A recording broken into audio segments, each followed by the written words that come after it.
অনেক ভালো আছি। তো চলে এসেছি মাঠে, কি করবো না করবো রোডটাই তোমাদের সাথে শেয়ার করবো, চলো দেখতে থাকো।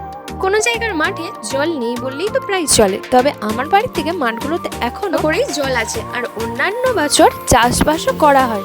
তবে এই বছর প্রায় বন্যা হয়ে যাওয়ার কারণ বললেই চলে। সময় ধান চাষ করে ধান গাছগুলোর অবস্থা এই রকম হয়ে গেছে। কোনো মাঠগুলোতে ধান চাষ করে ধানের অবস্থা তো এরকম হয়ে আছে, আবার কোনো কোনো মাঠে ধান চাষ না করে পুরোটাই কচুরি পানাতেই ভর্তি হয়ে গেছে। এই বছর আমার কাকিমা চাষবাস খুব একটা ভালো না হওয়ার জন্য চাষবাস তো করেইনি আর মাঠটাকে ফাঁকাও রাখেনি, তাই দিয়েছিল পানি ফলের গাছ। যাতায়াত করার সময় মামা বাড়ি অনেকবারই দেখেছি পানি ফলের গাছ, তবে এইভাবে সামনের থেকে কখনো চলে গেছিলাম মাঠে কাকিমার সাথে পানি ফল গাছ দেখার জন্য আর তার সাথে হাতে হাতে একটু তুলে দেওয়ার জন্য। একটা জায়গা নিয়েই দেখতেই পাচ্ছ পানি ফল গাছগুলো লাগানো ছিল, তবে হয়তো ভেবেছিলাম যে খুব একটা ভালো হবে না, যেহেতু প্রথম যে বললাম তখন রোয়ার সময় বন্যার কারণে অনেক জমি তো প্রায় ফাঁকাই পড়ে আছে, আবার অনেক জমি যেগুলো চাষ করা হয়েছে ধানগুলো ঠিক তেমন একটা। ওই যে তোমাদের পানি ফলের কথা বললাম, আমরা তো ভেবেছিলাম পানি ফল হয়তো তেমন একটা হবে, আমাদের ধারণাটা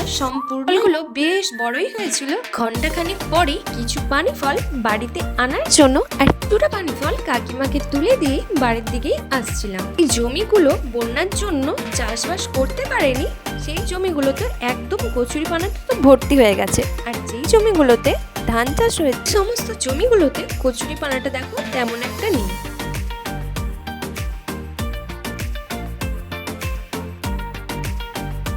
ছিলাম আর এই যে আম গাছটা দেখতে পাচ্ছ, এই আম গাছটাতে 12 মাসই প্রায় আম হয়। ফল গাছ দেখতে যাওয়ার আগে এই এত বড় একটা জবা গাছ, আম গাছ, কলা গাছ আর তার সাথে সাথে তুলসী পাতার গাছের টোটকে তবেই যেতে হয় পানি ফল তুলতে।